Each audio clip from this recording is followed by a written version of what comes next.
And it's important, I just want to say to you, they also say cleanliness is close to godliness. And also that's why I say, okay, this is not dirty, but it looks dirty. Okay? So yeah, what can I say? All right, are you ready? Gladiators, do you remember that thing? Yes, now you know my age. We thought it was a major thing. Gladiators, are you ready? It was in the 90s, I think. Or when was this? Yeah. Giant, do you remember Giant? Giant and the other oak, what's his, Kalkop oak? Can't remember his name. But in any case, I want to ask you something, do you have time to waste? Okay, exactly.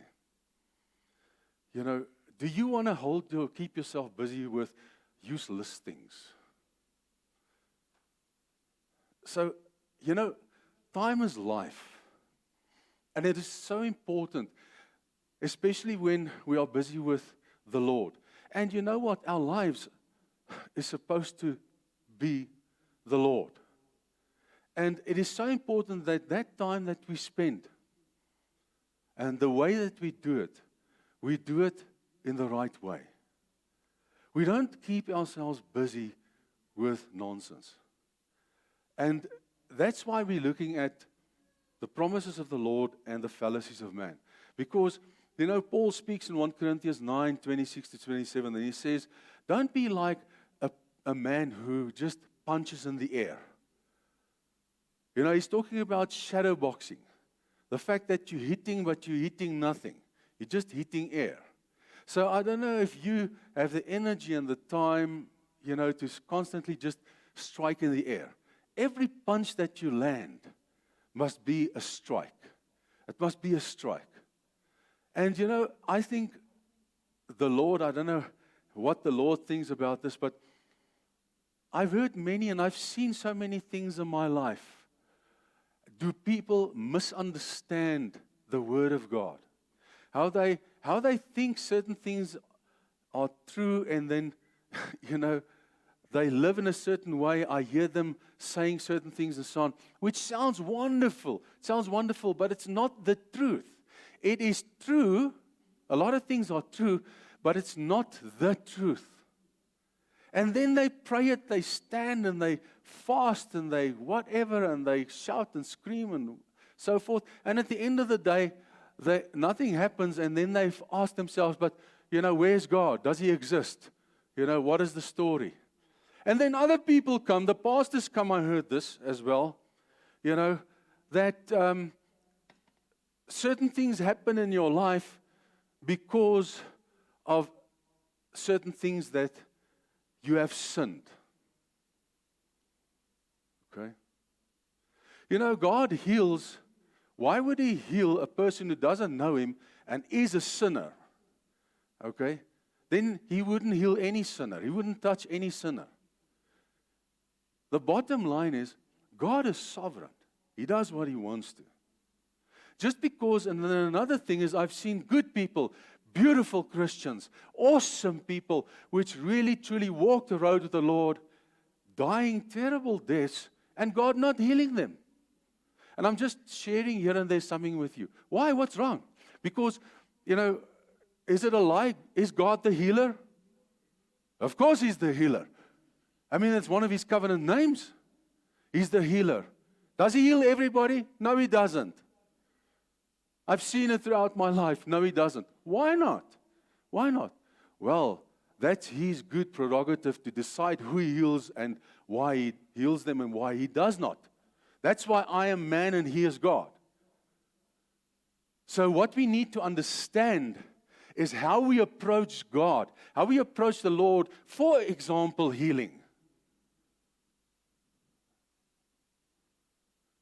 When we do that.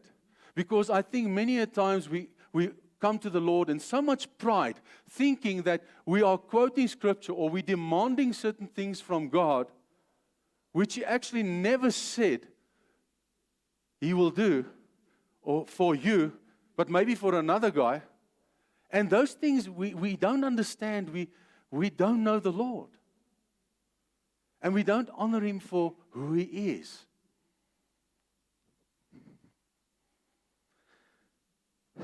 We're going to speak on today just the foundation concerning the promises of God and what is a fallacy and so forth. And then we will move on, as we go along.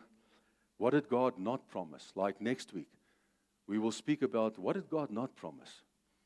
And it's going to be very straightforward, very basic and so on. And we need to make peace in our hearts as Christians concerning a couple of things of this earth, and obviously the kingdom of the Lord as well. And then we will speak on what did God promise, and then we will speak on the fact that there are certain promises, like I said, that is conditional, which is very important. There's conditional promises. And then there's promises that are unconditional. And if you do not, as a Christian, know those things, you will beat in the air all the time. That's why it's so important to gain knowledge, number one, because when you start gaining knowledge, let's say you, just plain simple, you start reading the Bible. The Holy Spirit can then give you revelation because you are reading the Bible. But if you do not study in some way the Bible, if you do not study in some way, certain themes of the Bible, what must the Lord give you revelation of?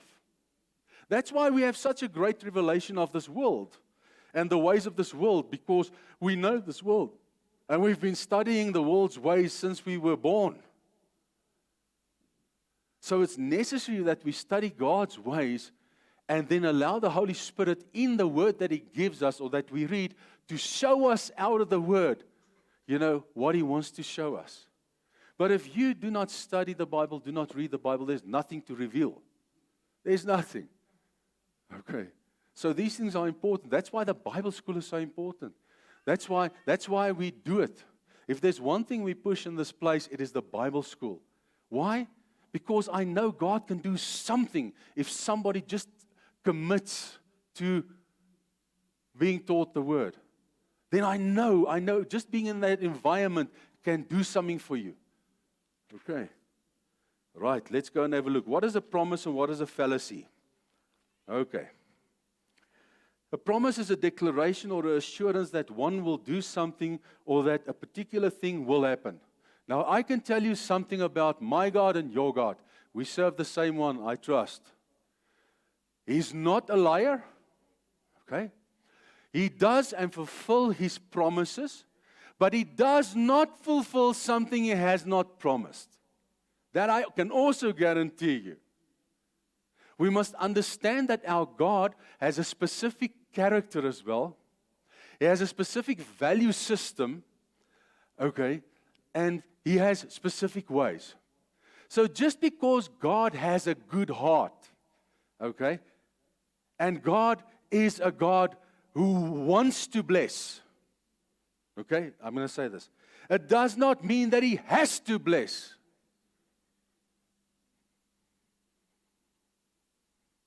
He never promised and said, listen, no matter what, I will bless you. Okay? Never. So what I'm trying to say is, I'm going to take you to a couple of basics this morning concerning the way that we approach our Lord.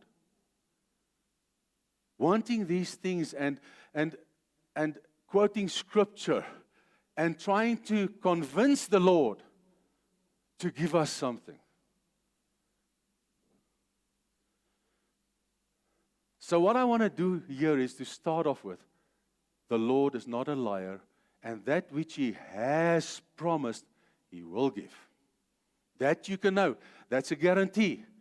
I will lie to you, and I will not give you things which I promised, because I'm man, but not the living God.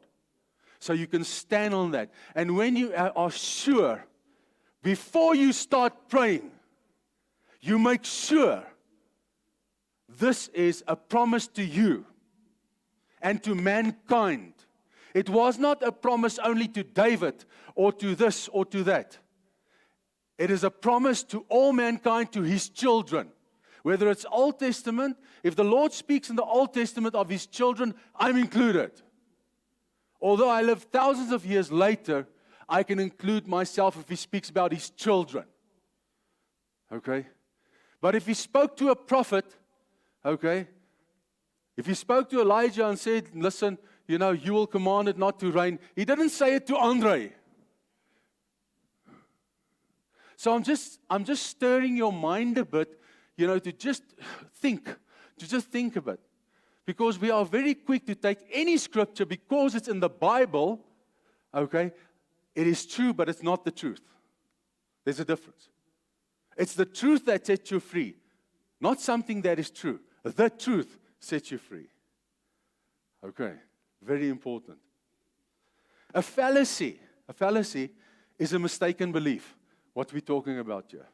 Now, you know what? This thing could have happened, and it can happen. Our early years as Christians is probably the most important of all, because the foundation of what we believe and the way that we approach the Lord is determined there. Because what we see, we get saved in a specific circumstance, situation, or somebody helps me or leads me to the Lord.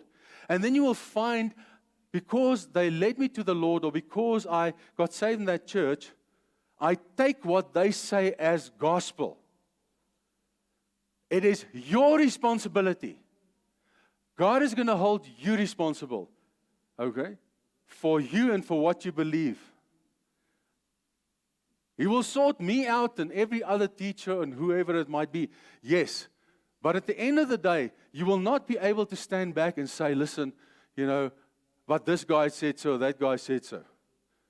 The Lord will hold us all accountable on our own for what we do and what we believe. Okay, there's a couple of things that I'm going to share with you today, which we need to understand as we go from here. From next week, you're going to see and experience very beautiful, awesome things. Because it's just impossible to go from Genesis to Revelation and jot down every single promise, every single thing. It's not possible. There are thousands of things that the Lord has said. There are thousands of things that He has promised. So it is for you to go. It's your responsibility that and that's why I say, before you go into a boxing match, you don't just swing and hit and whatever. You prepare. Before you pray, go and see, is this so? Before I quote the scripture to the Lord and expect Him to answer me or to move upon the word that has been spoken. That word is the truth. Very important. Take a couple of minutes, and go and look.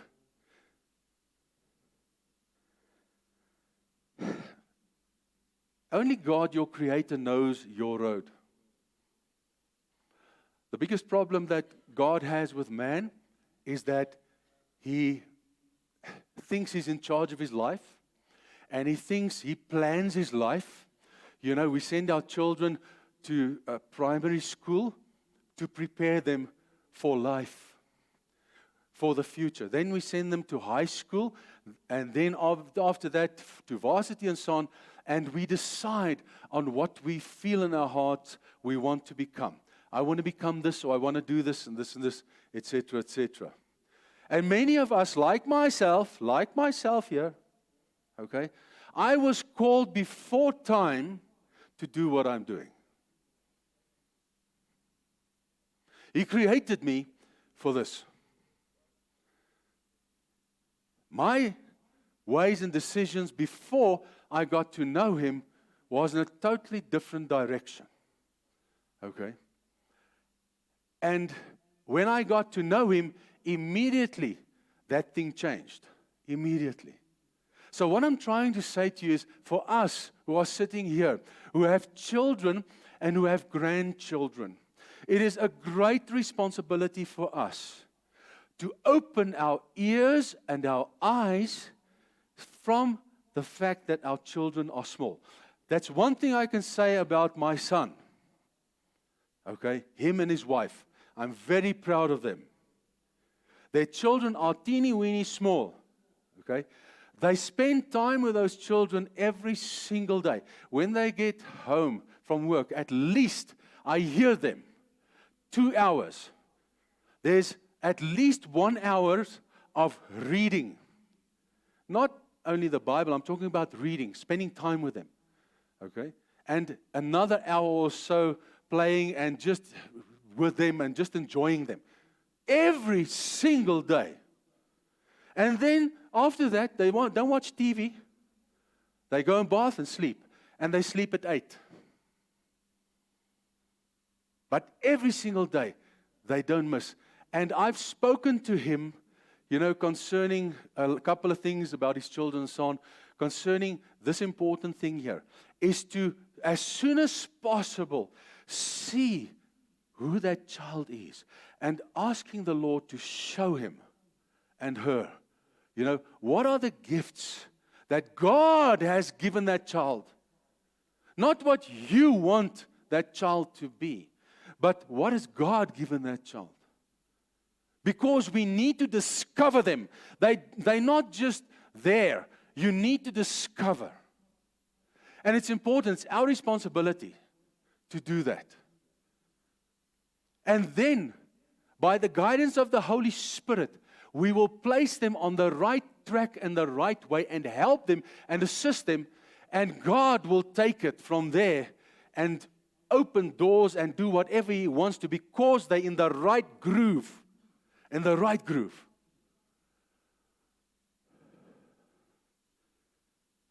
Man can stand on his head. I don't care who you are. Okay? If you are flesh and if you are unsaved, you follow your own ways. Klaar. You are God. You are your own God. And that is something we need to understand before we even start with promises of God. To understand that, listen, God created man. God's thoughts are not our thoughts, and His ways are not our ways. For as the heavens are higher than the earth, okay, and that is how far our way of thinking is divided from God's way. As far as the celestial world, the celestial beings, that is how far our thinking is from the Lord's. Now that is major. Okay, so you must know, we would rather come and submit to God and trust in Him to lead us. He says, my ways transcend man's thoughts and ways, and my thoughts than your thoughts. For as the rain comes down and the snow from heaven, listen to this, and do not return. We so easily read this thing, that. Just think of it.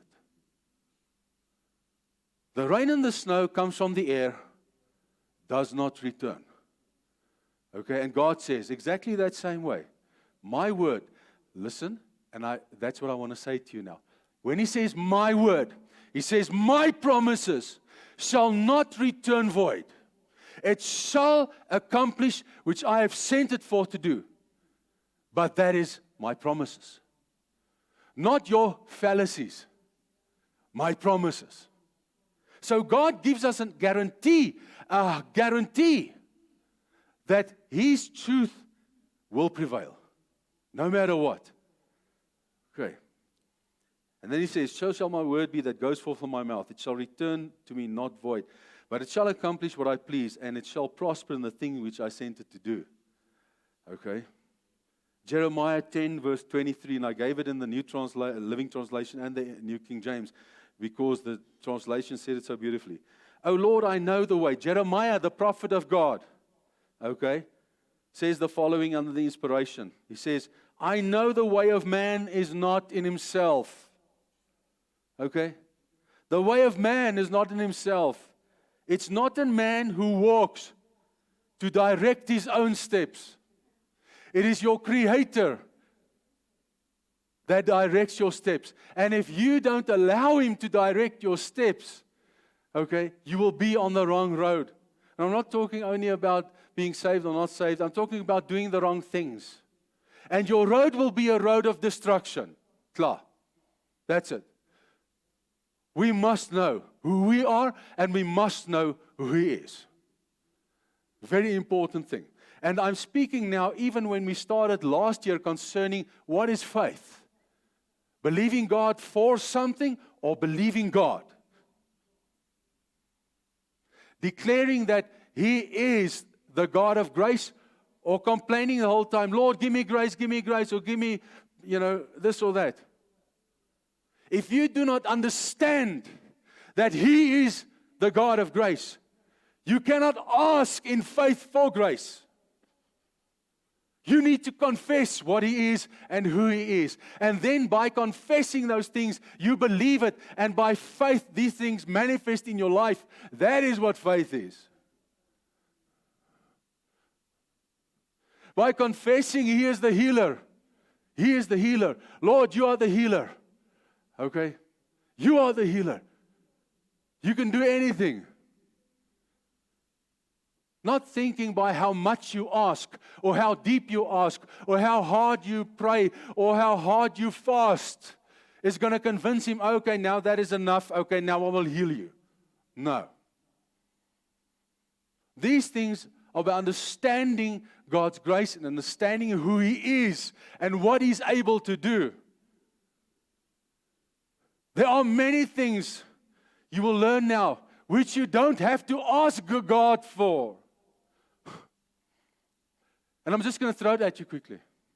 You never have to ask God for food. You never have to ask Him for clothes. Because He said, if you just seek my kingdom and my righteousness, these things will be.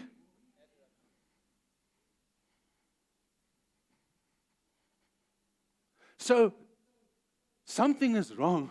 And you don't understand the word or don't know the word if you ask God for those things. Okay?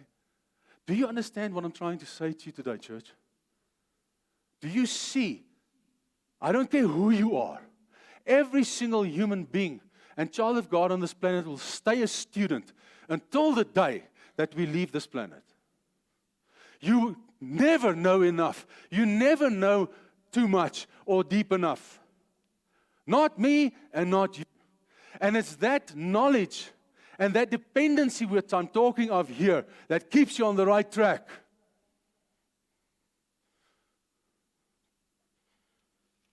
And that is submission. That is submission to God.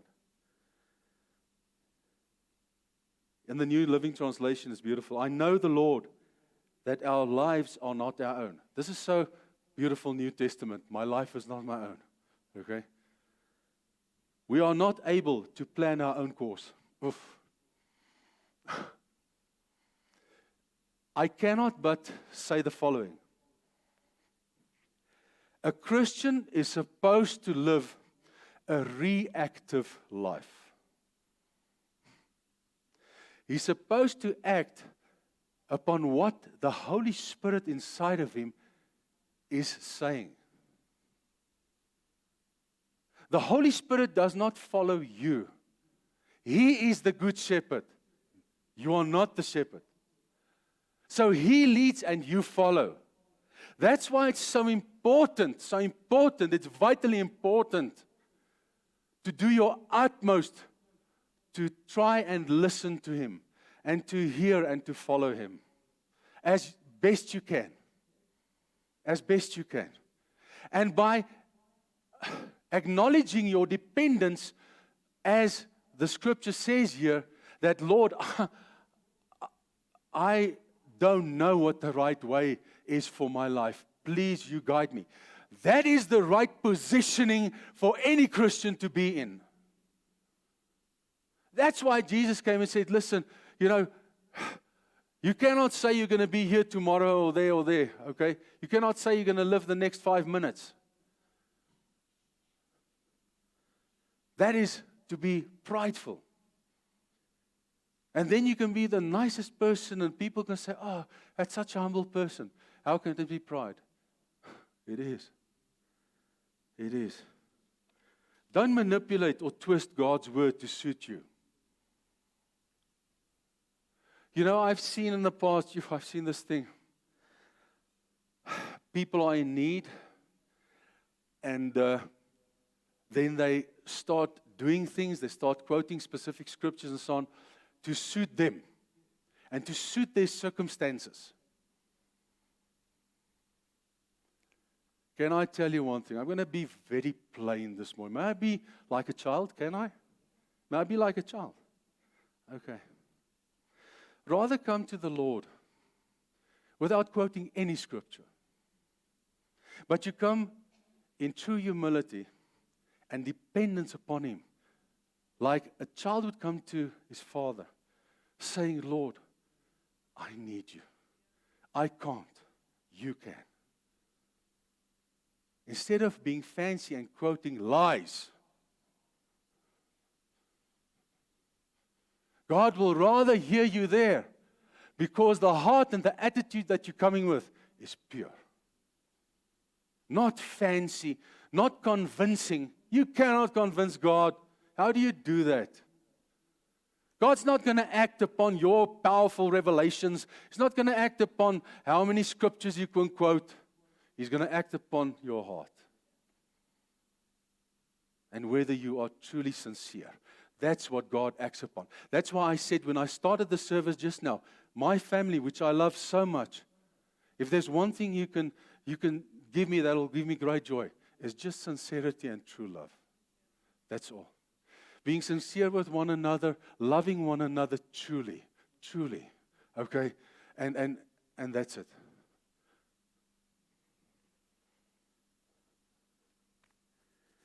That's why 2 Timothy says, be diligent to present yourself.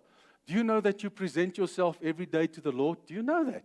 We read these scriptures and we love to quote it, specifically when we are busy with a Bible school. We quote the scripture, you know. Be diligent to show yourself approved unto God, a right workman, you know, rightly dividing the word of truth, you know. But listen to what he says here. He says, I present myself to God every day.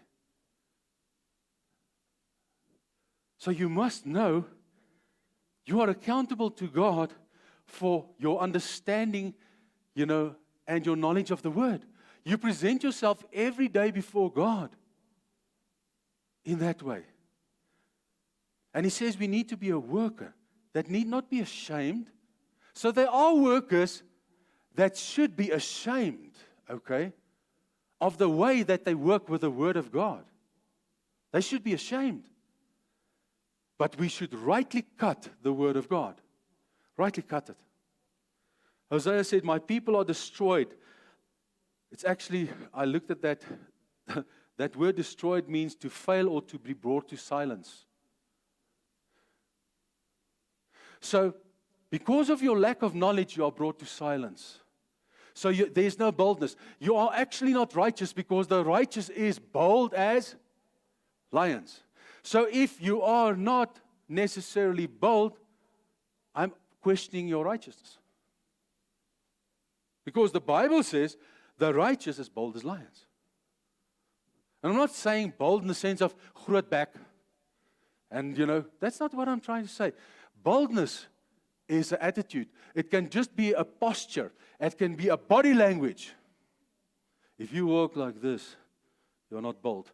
But if you walk like this, okay, you mean business. It says something about you. That's what I'm talking about. You don't need to open your mouth to be bold.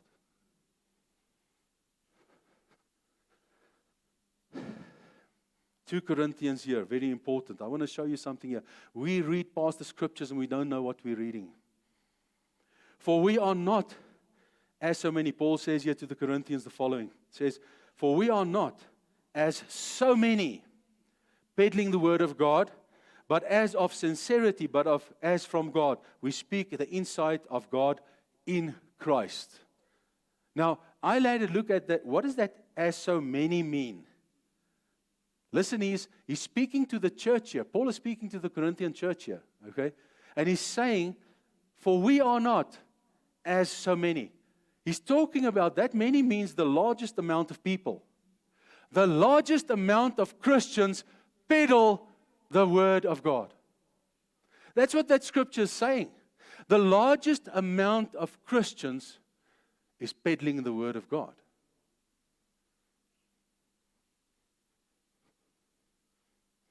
Dishonoring, corrupting, adulterating the word of God. People, that is do you see? Have you ever seen that scripture in that way? No. Okay? We just think, okay, you shouldn't, this is serious. It's very serious because you present yourself before the Lord. So if I'm peddling the word of the Lord, I need to present myself before God. Do you know how serious that is? Okay. Let's go and have a look at something very important. Praying and asking. This from lustful want instead of submissive dependence. This is a very important thing. When I got saved, one of the things that, and I thank the Lord for that because it was important for me and it's still important for us all.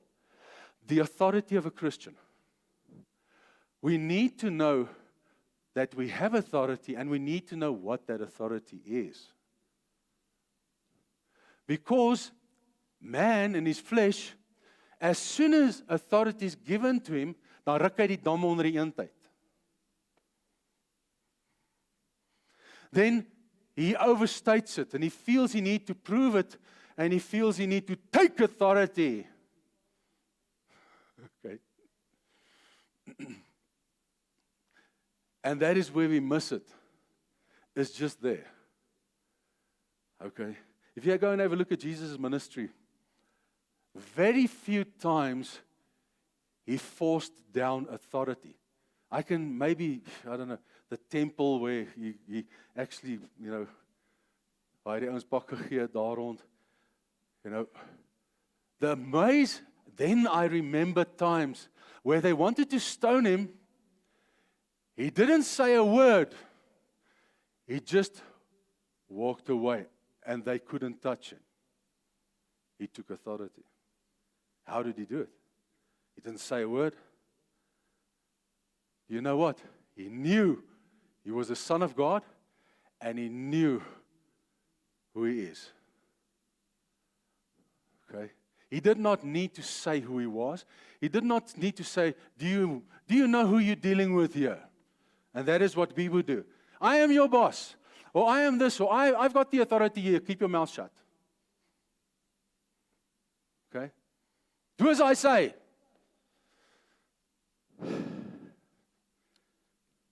Submissive dependency is of utmost importance to understand and to live and to stand upon the promises of God. A submissive dependency. You want what you don't have, so you scheme and kill to get it. This we have read so many times, but I want to show you something here. You are jealous of what others have, but you can't get it. So you fight and wage war, take away, from them. Yet you don't have what you want because you don't ask God. Okay. And even when you ask, you don't get it because your motives are all wrong. That part it sounds, motives are all wrong. No. Let's just rephrase quickly there. You ask and don't receive because you're not asking according to God's will. That's what it actually says here. Because if you ask according to His will, your motives are correct. Okay. You want only what will give you and what will give you comfort.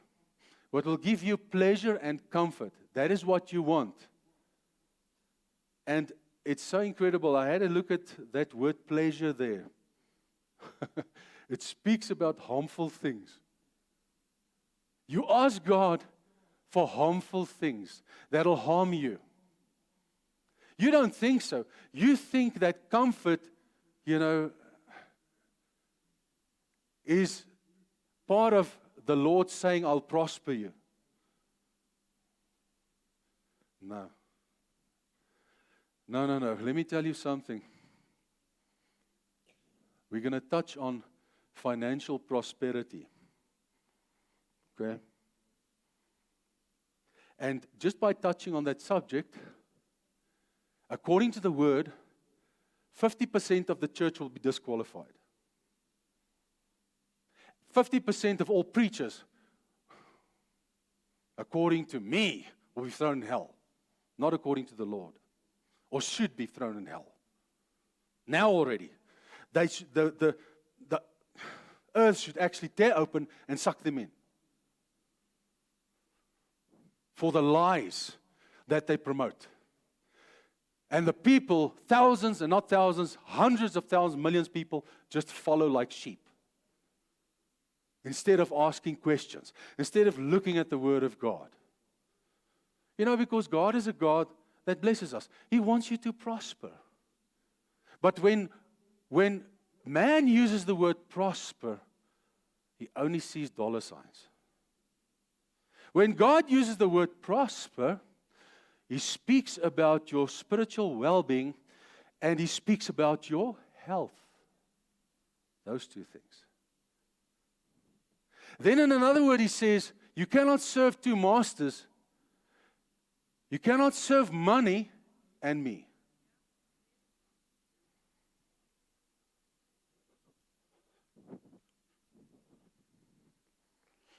Let me tell you something.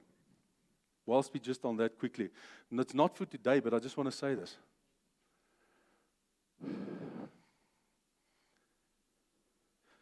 If you think God is there, and your prayers should center around being comfortable and financially prosperous in money and in things, you're making a big mistake. Can I tell you something? That is something you do not know. That's something which is left to the Lord as surprises.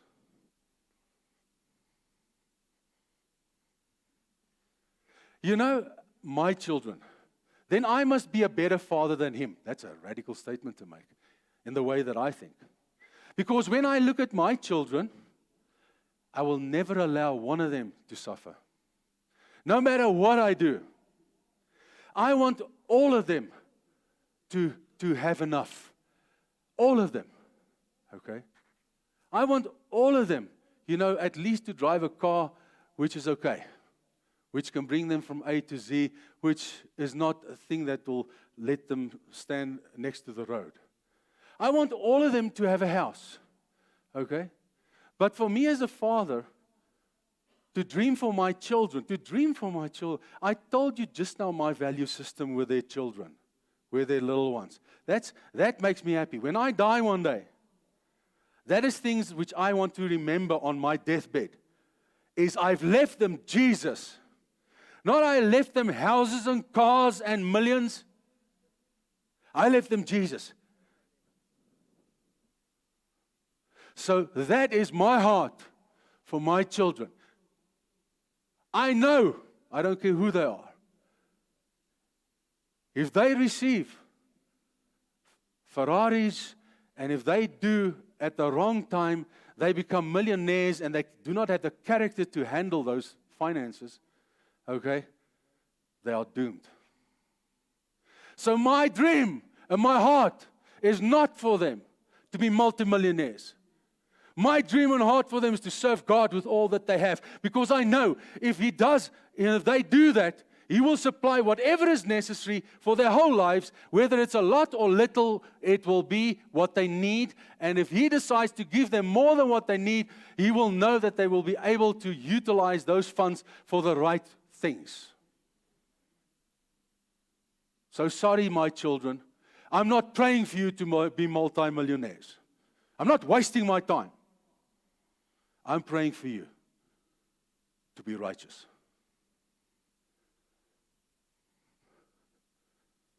I'm praying for you to serve the Lord. I'm praying for my grandchildren and for those to come, that the blessing of the Lord concerning the fact that their soul prospers would rest upon them until the 20th generation, but I don't think they're going to make it till there. Jesus would have come, I think, at that time already. So if I have it, and I am bad, how much more our Father in heaven with the principles that He has? He's not sitting in heaven the whole day thinking about how He's going to make you a millionaire. No. He's got better things to do than that. His things are eternal. These things are temporal. So what I'm saying to you is, the Bible warns us and say, any man that wants to become rich and focuses upon those things, you're doomed, man. You're doomed. You should be focused upon the kingdom, because then God will give you the wisdom to do certain things. And if He determines that you will have far more of abundantly financially, then you will have it.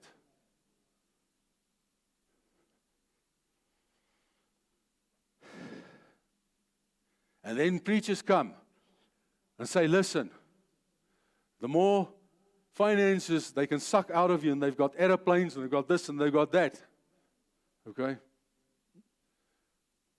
the better. And they live like Bill Gates and whoever. Come on, people. Can I tell you that's not the blessing of the Lord? I'll stand and die by it. It's not the blessing of the Lord. That's deception. It's manipulation. Okay, that's not true at all. And you find them not only in America, they're in South Africa. And they're not only the so-called black prophets, they're the Afrikaans white oaks.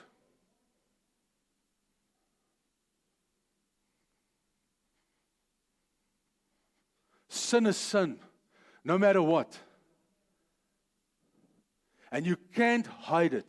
Sometime it'll surface. Sometime it'll happen. Okay. You ask God to do what He has not promised. Comfort and not need. Right, I want to show you just something again. You know, this scripture is like quoted even out of my mouth. Probably the most quoted scripture that there is. Matthew 6. Therefore, do not worry, saying, what shall we eat, or what shall we drink, or what shall we wear? For all these things the Gentiles seek. So if you worry about these things, you're a Gentile. There's a Philistine. You're not saved. Okay? For your heavenly Father, listen, knows that you need these things. And then He says, Jesus says, but seek first the kingdom of God and His righteousness, and all these things that you need shall be added unto you. The condition here is seek the kingdom of God and His righteousness. That's the condition. So what He's saying is, please, Jesus says, don't waste your time in constantly worrying or thinking about or this or that, these things. You're wasting your time. Take that time, please, and spend it with me. That's what He's saying here. Seeking the kingdom and His righteousness. That's what He's saying. Is take that time and give it to me. And then I will just give you all these things. Now I'm asking to people who have a need for these things. Because He's not a liar. That is the promise. Okay? Then I'm asking myself, for people who do not have clothing and do not have this. And I know we could give 50,000 examples and excuses now for the poor and for the this and for the that. And the people standing on the street corners and the people that are homeless and so on. Make a radical statement now. And I'm a guy that gives to these people, okay? Just because my heart goes and opens to them. But I want to make a radical statement. If you go and ask Christo and Luhani, who a couple of years ago worked with the street people, and that ministry is still going, worked with the street people, and they shared the gospel, they gave them food and so on, and you ask them, how many of those people changed their ways, okay, and kept on seeking, because the Lord says, if you seek, you will find. He didn't say, if you just ask once, you will find. He said, seek. At some stage, you will find. Now I'm asking myself, you go and ask Kristen and them, how many of those guys, which they minister to hundreds, okay, if there was one of them that went out the whole day without standing on the street corner begging, went out and sought a job, no matter what. Spent that time, trusted the Lord, okay, and saying the following: Lord, your word is the truth. You said I must seek and find. I'm not going to trust in my own whatever abilities to stand on a corner, because that is what they say. If we don't stand here, we don't eat. No, that's not what the word says. The word doesn't say if you don't stand, you don't eat. The word says if you don't work, you won't eat. And I'm not judging anybody here. All I'm saying to you is I'm trying to give you a principle out of the Word of God. Now, either the street people are right and God is a liar, or God is right and they are liars. There's a difference between being poor and being lazy. And I'll show you maybe next week what Paul says about lazy people. Do you know what Paul says? He says, don't give to them. Straightforward. And don't feel guilty about it. That's a radical thing to say. That's a radical thing to say. I'll show it to you out of the Word. So if you, and that's why many times in this place I say, never be led by your emotion. It's not from God. Just to feel sorry for somebody, okay, is not God's voice. I've heard the Lord's voice many a times and gave to people when my natural side didn't need it. My natural side didn't need it. That's why we need to abide by the principles of God. He says, first and foremost, look after the children of the house. He didn't say first and foremost look after the street people. He said look after the people in the house. Those who follow the Lord. And these are just a couple of things I'm just throwing at you. I mean, okay. I put this down. I know it's a lot, which I said there at the bottom, but I feel because I do the notes, and it's something you can take home and which you get. You know, that's why I don't only give you scriptures, but let's say a bit of just the expose of what the word says here. We should not spend our lives in anxious pursuit of food, drink, and clothing for the future. The unconverted live for mad accumulation of material prosperity and provision as if it is their whole life. And just stop there quickly. We prepare our children in this way. The reason why we send them to school and the reason why we send them to varsity and so on is so that they do not, so-called have a need, so that they earn better, so that they live better. The Lord's way is not that way. Okay? The Lord's way is He has purposed you with a destiny, and He's purposed you with certain gifts to do what He wants you to do. And then after that, He decides and determines your pay. Okay? Based not upon actually what you have done, listen here, but upon your obedience. Listen to me.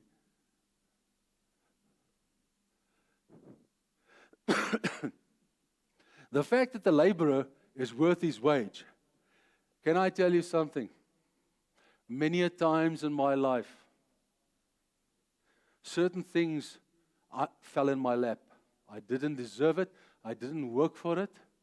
I did not do what, in worldly terms, what I should have done. And it just fell in my lap. It was a gift. For faithfulness, listen, faithfulness is not from this world. Obedience is not from this world. But God rewards kingdom principles also in the natural. Do you hear what I'm saying to you? So I just want to tell you something.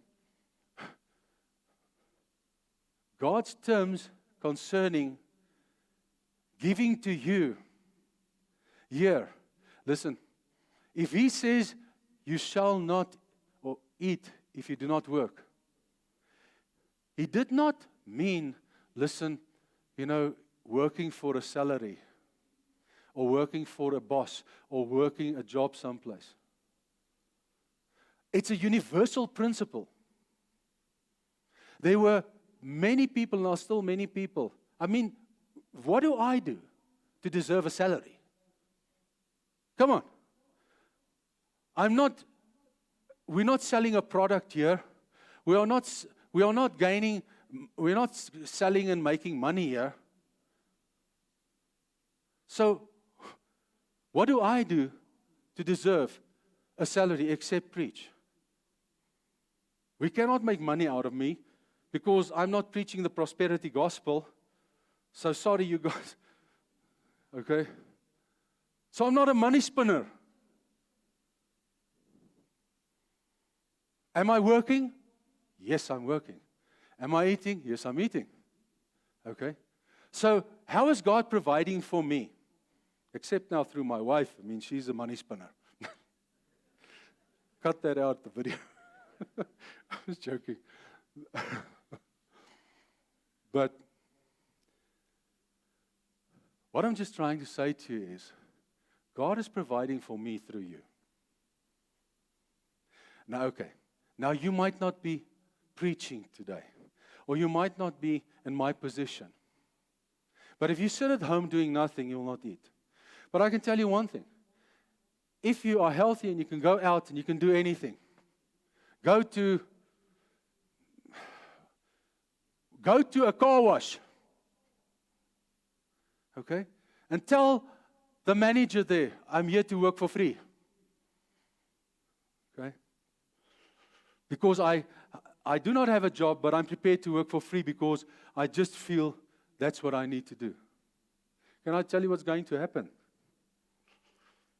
He's going to say, oh, well, I need a hand, whatever. Go for it then. If you want to work for free, go for it, you're stupid. It won't be far from there. And in some way, the Lord, listen to me, the Lord will place in some way something in that guy's heart to say, hey, come on, open your eyes. Look at this guy. Come on. He is faithful, something that many of your people are not. They steal from you. Soap. Okay, they connive you behind your back. This guy doesn't do those things. Okay, he's dependable. He's there 7 o'clock in the morning while your other guys are late, always 15 or 20 minutes late. This guy's always on time because it's godly principles. What do you think is going to happen? And all of a sudden, maybe 2 weeks later, this guy says, "No, man, come on, I'm gonna pay you." Do you understand what I'm getting to? You understand? That is trusting the Lord. Not trusting the Lord to stand on a street corner and play on emotion. Trusting the Lord to provide supernaturally for you. Believing that He is the provider. Not believing that the guy standing with a Merc or the whatever that stops here has the potential to help you. Do you understand? So, he who does not work will not eat. Okay.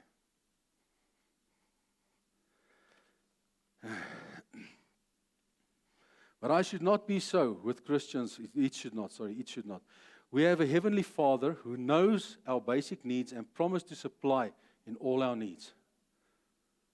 The real purpose for which men and women were created and converted, and I'm speaking to the church here,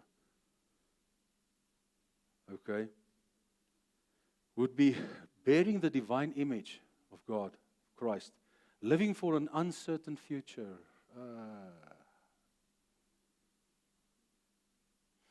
Living for an uncertain future here on earth. If you are so certain about your future, you are doomed. If you think your future, here on earth, okay, is so great and it's going to be so great and, whatever, you're making a big, big mistake. A big mistake. Prepare yourself, gear yourself for a totally uncertain future. not knowing what tomorrow is going to hold at all. Prepare yourself for that. Confess it. Because then only you believe it. Live in that way. But you know what? You have a promise of a certain future, okay, after this life, which no man can deny, which God promised you. Focus on the promise, not on the lie which we are living. Focus on the promise.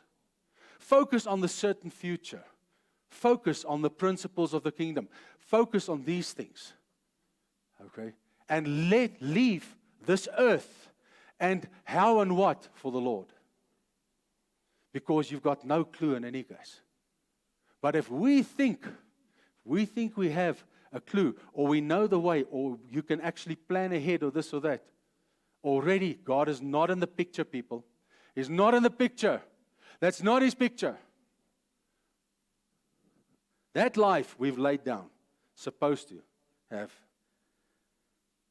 So live, okay, for an uncertain future on earth, but live with a certain future, having eternity's values in view. That's how you should live. Because not one of us know whether we're still going to be here tomorrow. Not even just now. Even driving out of this place. You've got no clue. Only God knows. Only God knows. Therefore, you need to be submissively dependent upon God. Totally. And if you understand these principles, it'll be much easier for you to understand the promises of the Lord and to also trust Him for what is true. For what is true. And you know what? Then you start moving into the rest of the Lord. When you detach yourself from the system here, okay, in that way, and you just float through the system with all due respect, and trust the Lord for what He promised, He said, He will do, okay? You will see your life here through on earth. It'll be good. It'll be provided for, and whatever shall happen in that way, God will sort that out. But can I tell you something? There's one thing God cannot sort out. Do you know that?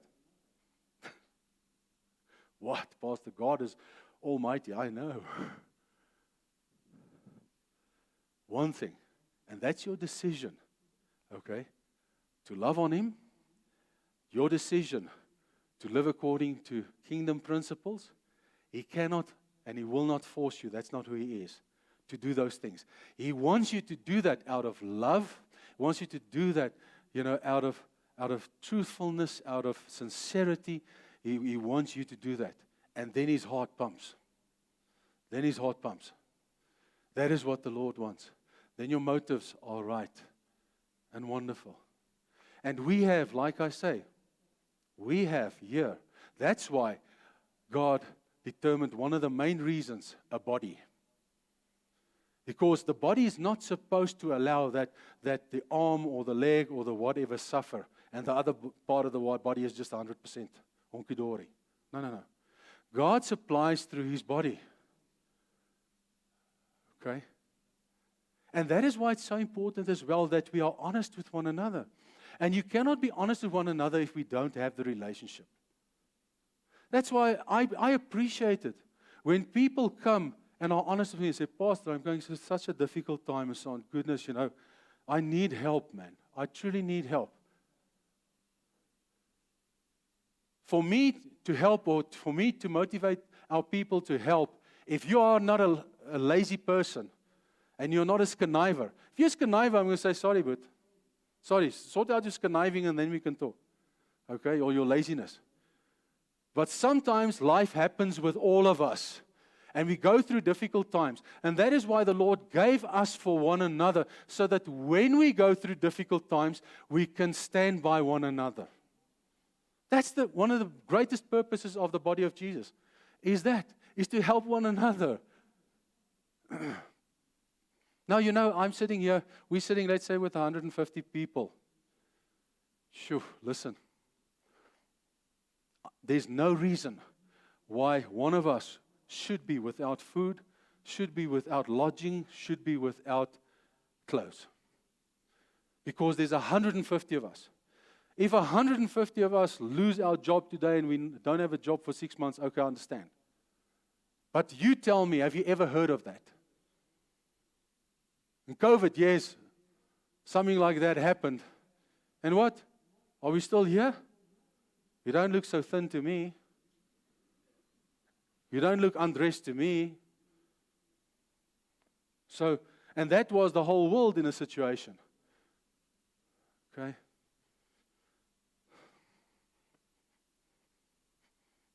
Okay.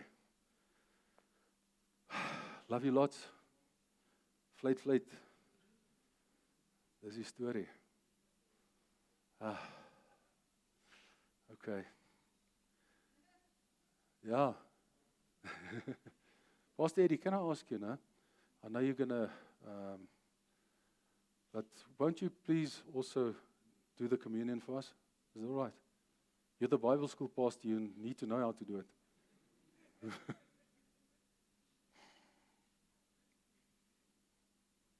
Thank you. I trust that you took the word